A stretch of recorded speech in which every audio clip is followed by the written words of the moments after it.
Well, I guess I'm live. So, good afternoon.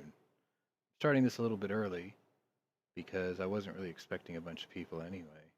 Welcome to episode 1 of what I call Pwnery's Penny Arcade, where I'm going to draw parallels between technology and I guess the gun industry. So, right now I don't have my transparent chat box working. I don't know what the deal is. I'll have to figure it out later. But this is just my fourth time using OBS to start a stream. And essentially, what I wanted to do today was I wanted to talk about the gaming industry driving technology and then technology driving innovation.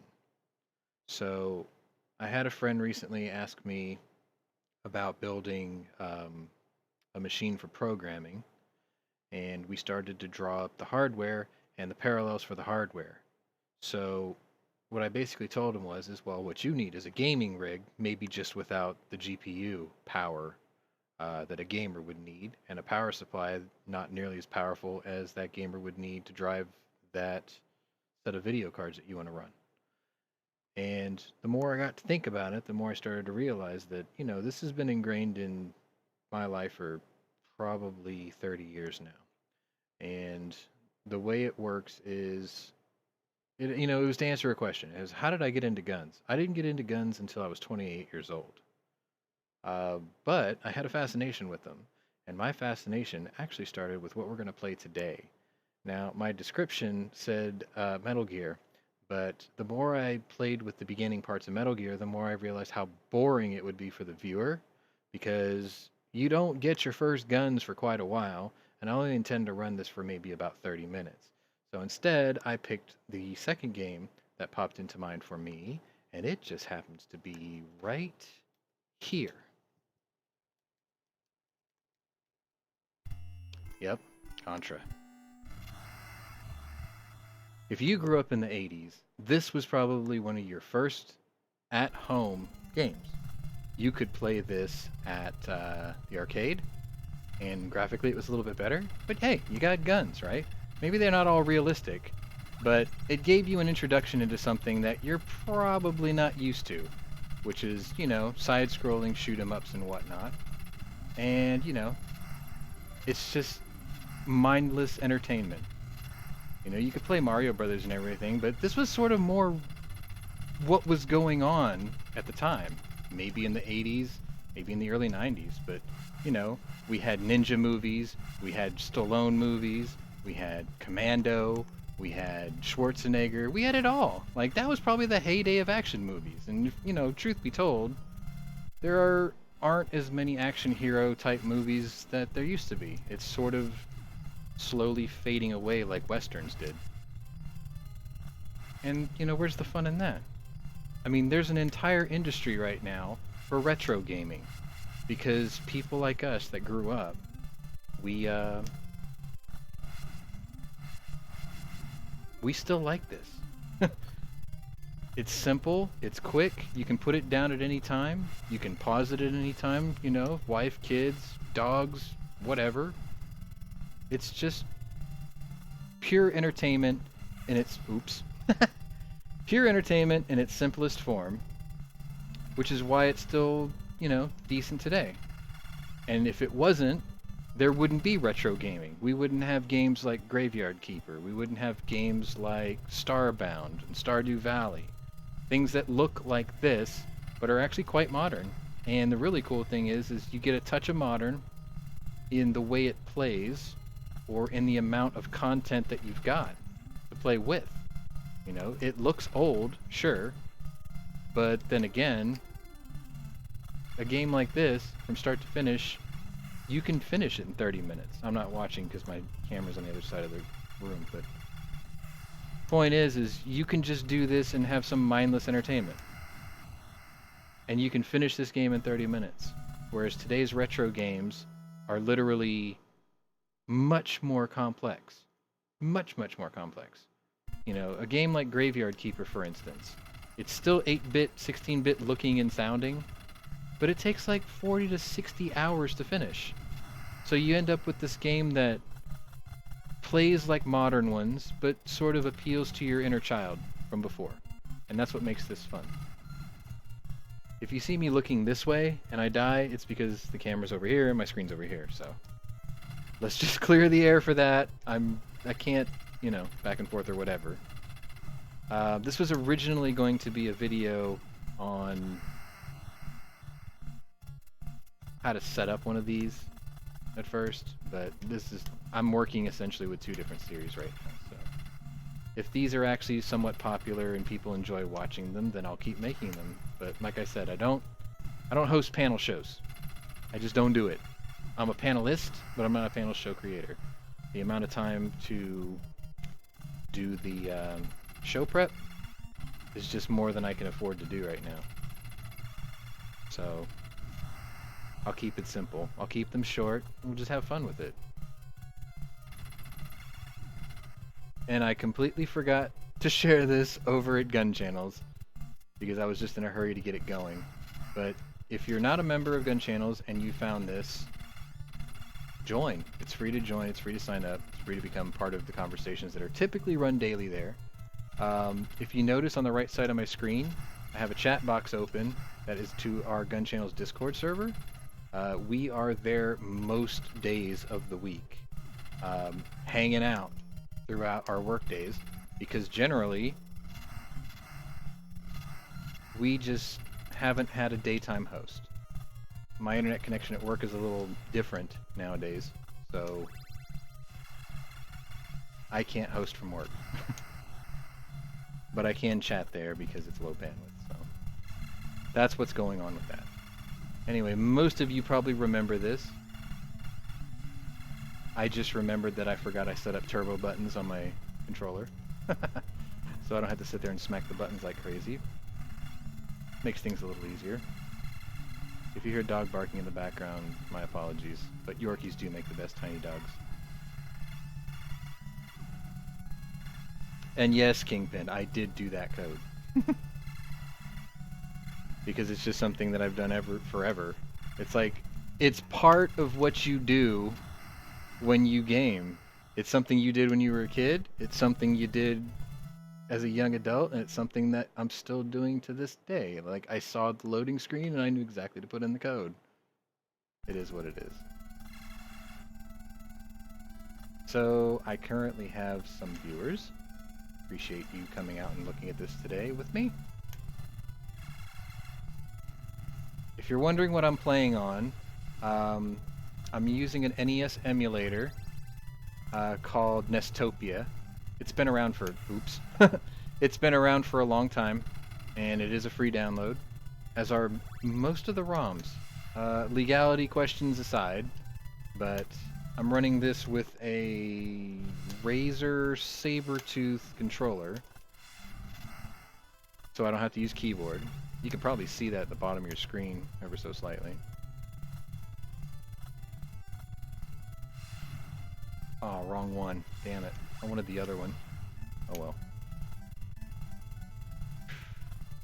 Yeah, I remember when I was a kid, I used to play this at the arcade, and it ate many of my quarters and dollars.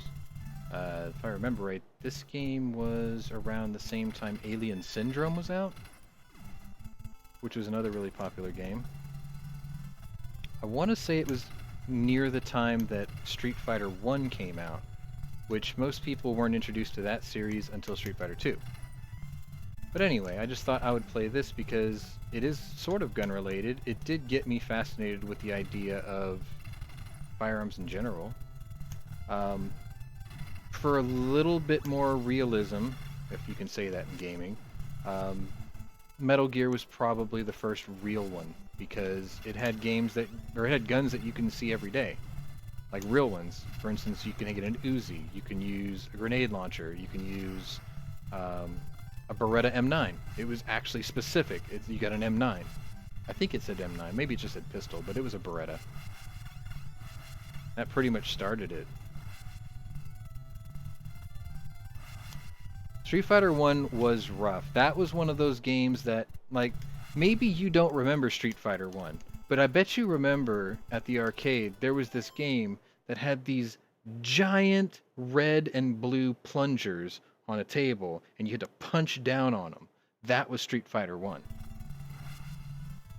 That was the beginning of Street Fighter right there. It was that one where you actually had to punch these giant rubber-coated plungers.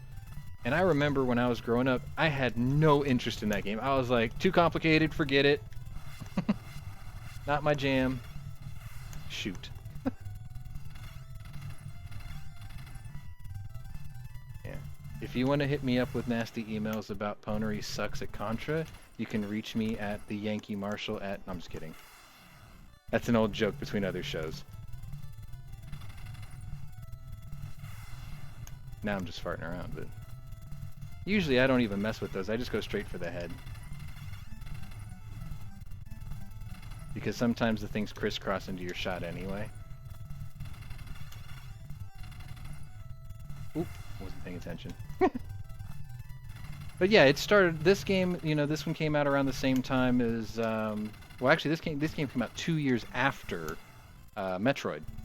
But Metroid was another one of those games where it was like, you know, you're a kid and aliens were the thing, right? So it was like, you're teleporting to an alien world and your gun is attached to your hand, just like Mega Man. So it was pretty cool. But yeah, most of these games growing up, you know, I'd play them and then I remembered them as I got older and I was like, oh yeah, I wonder if I can, you know, I wonder if I can get one of those, or I wonder if that gun was real. You know, I wonder what it's like to shoot one of those. So that led me very slowly but surely into firearms. And there's nothing wrong with that, because if you think about it, gun owners aren't just a bunch of old guys. We were all kids at one point. We were all young hunters. Our dads would take us shooting or hunting or whatnot. My childhood wasn't quite like that. My dad was... I'm the product of a second marriage, so my dad had me at 44 years old. So there was a lot of things that he couldn't do with me that younger dads could. Not a sob story or anything, it's just, you know, it is what it is. So, you know, my babysitter was my computer, essentially, or my Nintendo at the time. I think when it came to modern firearm in games, or, you know, a modern game with firearms in it that really got my attention, we'll probably do an episode on that one too. It will not be 8-bit. It'll most likely be Call of Duty Modern Warfare, the first original, or Call of Duty Modern Warfare, yeah, COD4. Because that game set it off, man. It was like, yeah, I played the World War II ones. I liked them. I enjoyed them. But Modern Warfare, you know, it had a lot of weapons from the era I grew up in. So it's like, you know, Mark 14s or M14s. I think they actually had it set up like the M21, the sniper variant, M60E4s, Uzis, MP5s. You know, all the 90s action hero guns were in that pretty much. And I was like, yeah, I want those. Man, I gotta have those, right? Well, when I was growing up as a kid, you could have had them. When I first got my Nintendo and I was playing Super Mario Brothers, it was before the Hughes Amendment was passed. I could have had any gun in those games I wanted. And now we can't. So I got into that game late, just like I got into firearms late. It is what it is. I mean, it happens. But better late than never, I guess. And surprisingly enough, the main reason that I got into firearms in the first place was because I got tired of getting robbed. That's the honest to God truth. I was robbed 3 times in my 20s. Hello. Hello. Welcome. I'm doing a stream and now you are in it. Oh. But it's fine.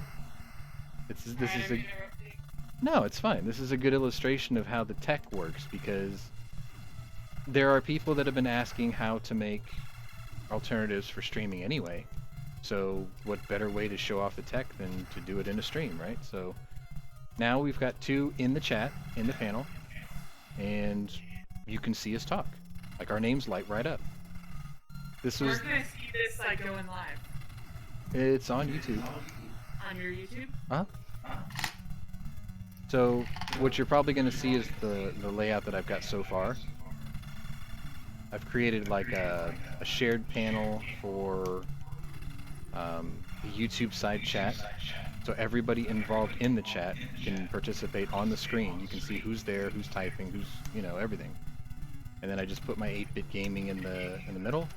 I've got our Discord server on the far right, which basically is just, the panelists, right?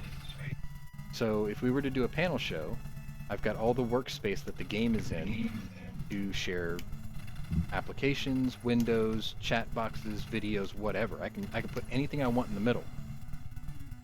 And the panelists would have a list on the right there, and when they talk, they light up so everyone watching knows who exactly is talking and what they're saying. And it doesn't cost me a thing. Just some time and a little bit of learning. This is only my 4th time using OBS too, so I'm still sort of hashing it out because that chat box used to be transparent. But this time it's not. I have to figure out why it's doing that. But point is you can arrange all of this any way you want to give your show a custom look. The only thing that you can't have, I'm going to pause for a second, the only thing you can't have is you can't have all your panelist cameras on your screen, which, you heard me air out my grievances about StreamYard is, Right. What's the point of having 6 panels and 5 of them being black boxes? That's a waste of space. So if I'm only going to be this small in the stream, it might as well just be me because no one else is going to have their camera on anyway. Stuff like that. I'm kind of liking this more, I guess. So, alright, what do I download? Where do I start? Well, in your case, the first thing you have to find out is there a version of OBS for Mac? Oh, man. Yeah. That's the catch for you. That's the rub. Alright, open. Oh, yep. Okay. So once you get that running, then you're going to have what's essentially the layout page. You can't see the layout page right now, but I'm watching this through the layout page. This is what I was trying to explain, I think, to Rick earlier today.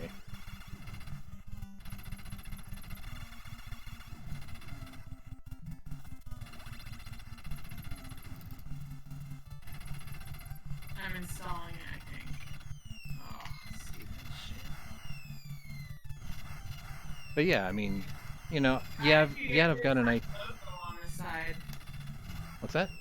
How'd you get that logo on the side? Which one? Oh, I put it in there. Yeah. Oh, shit. Oops. All it is it's that is a text overlay that I just put there and I mounted it sideways. Like there's really nothing to it. Everything you see on the screen is just an element that I programmed into it. They give you the templates for it. They're like, okay, you want to put this here, and then you just stretch it where you want it. Just simple stuff like that. It'll probably be more apparent once I open this program, right? Yeah, because you'll see like how to add scenes, how to add applications, windows, games, whatever.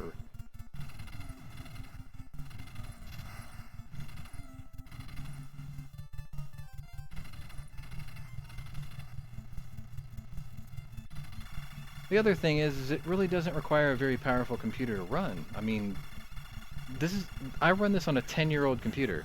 I built this 10 years ago. At the time, I didn't spare any expense on it. So I mean, like, I loaded it up, i7 processor, a ton of RAM, a lot of hard drive space. At the time, it was a good video card and a big power supply. Anybody with a i5 with a reasonable amount of RAM, an i7, you can do this. And a decent internet connection. Is my stream information, what does that mean? The YouTube's? I'm gonna have to look at it off air because you gotta remember, I'm only working on 4 uses of this right now. Oh. But yeah, essentially what you do is when you set up your stream, right, the program will give you, YouTube will give you a stream key. And then you put that stream key into OBS for the stream you're about to run. And then those 2 keys will basically link up with one another. Okay, I think that's what it is. Stream key. Stream key. So I Where guess do what I? I'll probably have to do, just to make this really simple, is I'll make a video on how to just set it up. That'll Yeah. probably make things easier. Yep. Oops. This is intentional flank tonight. You want me to do it tonight? No, this is what we're this show right here that you're doing is Oh. intentional flank substitute. Thing is, though, I'm only running it for another 8 minutes. That's fine. Yeah, my objective in most of this, like I just wanted to talk about technology driving industry, because that's essentially what I've been dealing with. You know, that's what I've been doing my whole life is technology and industry, whether it was automotive or whether it was video games or computer parts. And I think that basically the gaming industry revolutionized technology.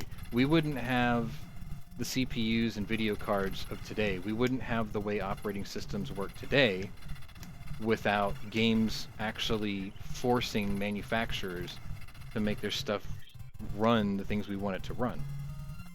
The way we want it to run it too. You know, we need it to be super efficient, super fast.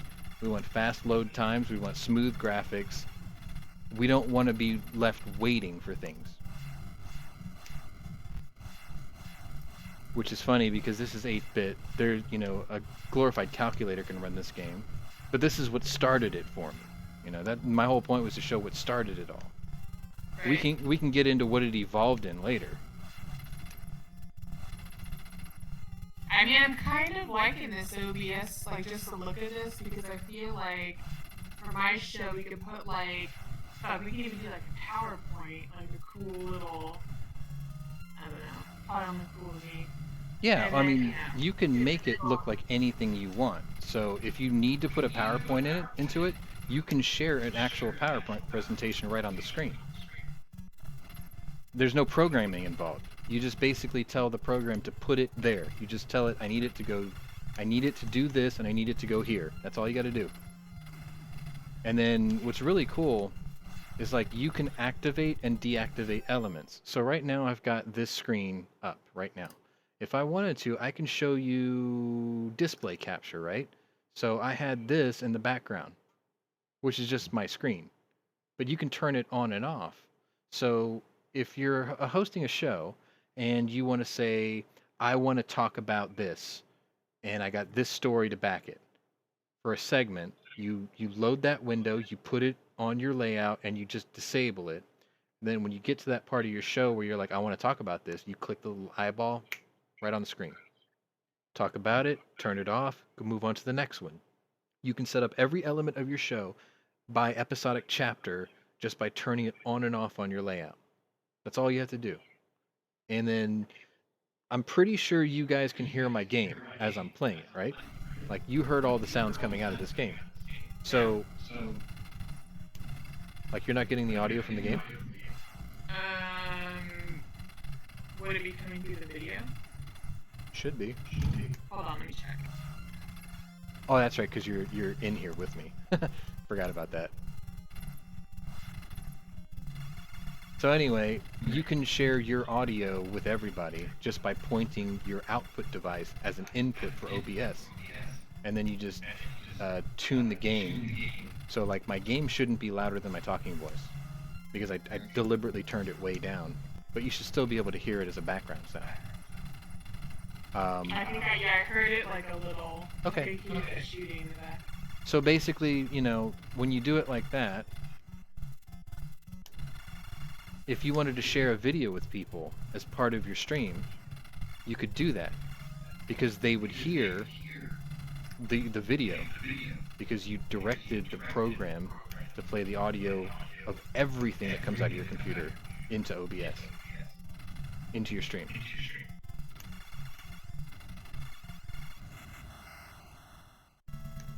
It looks pretty cool. It's definitely cooler than I thought it was before I jumped in on here. Yeah, I mean, you can make it look like anything you want. For instance, if I wanted to turn off my game for a second, right? I put in that.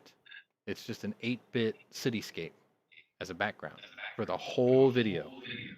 It takes up the whole workspace, and then I just put everything else on top of it,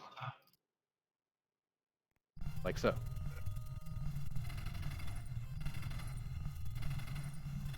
Oh yeah, we're working on a delay too, huh? You're hearing me say this, but the video hasn't showed it to you yet. Yeah. I forgot about that. Good. How much is the delay? It looks like it's about maybe 20 seconds or so. So that's the other thing, right? If you have panelists on, oh shit, if you have panelists on your show, right, and they're here in Discord as your panelists, they're hearing you in real time. So you can have your show and talk about it. It's just your viewers are getting it on about a 20-second delay. Oh, okay. That's not that bad, I guess. Yeah, because it's all controllable. Oops. Shit, I forgot that was there. I think there's another set over here. I remember one time I played this, and after you beat the main story of the game, it restarts. But your score keeps counting up from the last time you played. I beat this game like 28 times straight before I got tired of playing it. I was like, okay, we're done. But it was just something to do. I'm kind of excited to try this out now. Yeah, I mean, like the way I explain it to most people is when you set this up, the world is your oyster. You can make it look any way you want, however you want to do it. I wanted to go up that way. When you say oyster, you know what it makes me think of, and then I feel gross. Yes. Dick Tracy. Yeah. Rawr. Hello. Hello. What's really funny is when people call my cell after work while I'm driving home, that's how I answer the phone. I'm like, oh, hello. And the thing is I actually got that from Moon Food way back in the day. When he used to join the morning lobbies, that's how he would join the lobby. He'd be like, oh, hello. Oh, I miss Moon. He's a lovely guy. Supposedly he looks just like me. Oh, really? That's what people used to tell me. They were like, you two could be brothers. And I'm like, really? I feel sorry for him.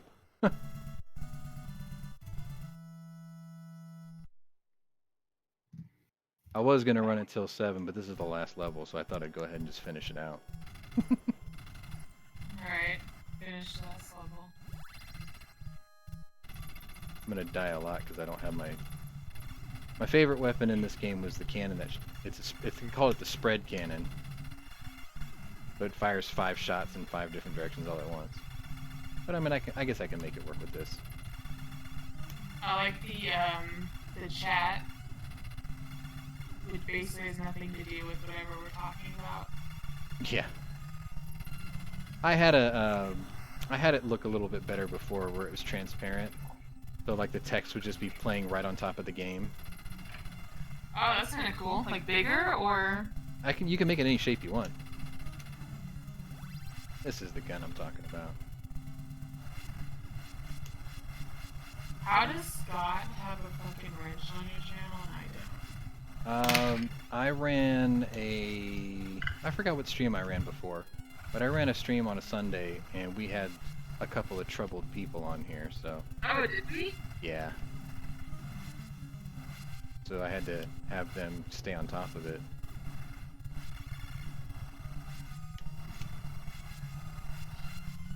Oh, don't you jit me with that.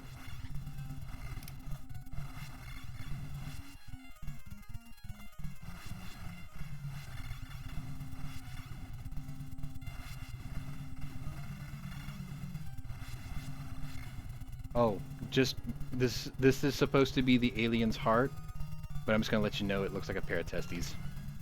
Oh, where is it? It's coming. And the really funny thing is they twitch the more you hit them. Oh, like real balls. See how they're pulsing? They're gonna go faster and faster till you blow them up. I don't see him yet. They're gone. I already. I forgot the delay. Yeah, they're gone now. So there's Contra. A very simple game. Very instant gratification. Side scroll, shoot 'em up. Not Oh, difficult to play. Very simple. But this is what kind of started it for me. This and um, Mega Man, Metroid. Let's see what else. Metal Gear. All of those. They were all parts of it. And you know, when you get your Nintendo, when you first bought it back in the day, you got Super Mario Brothers and Duck Hunt. So they gave you a gun when you bought a yeah. Nintendo. So yeah, it was cool. Good times. The days of getting a free video game with console purchase are gone. Yeah. It's like, oh hey, here's a console. It's like, shouldn't it come with a gun? Or not a gun. Shouldn't it come with a game? And they're like, Yeah, I got a yeah. Nintendo Switch. Yeah. And it doesn't come with a fucking game. All my games. What's the point of it, right? I bought a Mario. It's Mario Odyssey. Dude, holy crap. Fucking fun. Alright, so let me see what's going on over here, because we have shows tonight. Mondays are busy on gun channels, obviously. Forge from Freedom is currently on. I believe in an hour's time, Matt will be on. Never Enough Ammo should be on for the Guns and Geeks podcast. I haven't kept up with the schedule, to be honest, but yeah, I just wanted to do this before everyone started. Call it a kickoff, call it fluffing for the next show, whatever you want to call it. But thank you for watching. We'll do this again sometime. I'll pick a different game. And the credits came just at the same time I was going to end this. So thanks for watching, and we'll see you next time.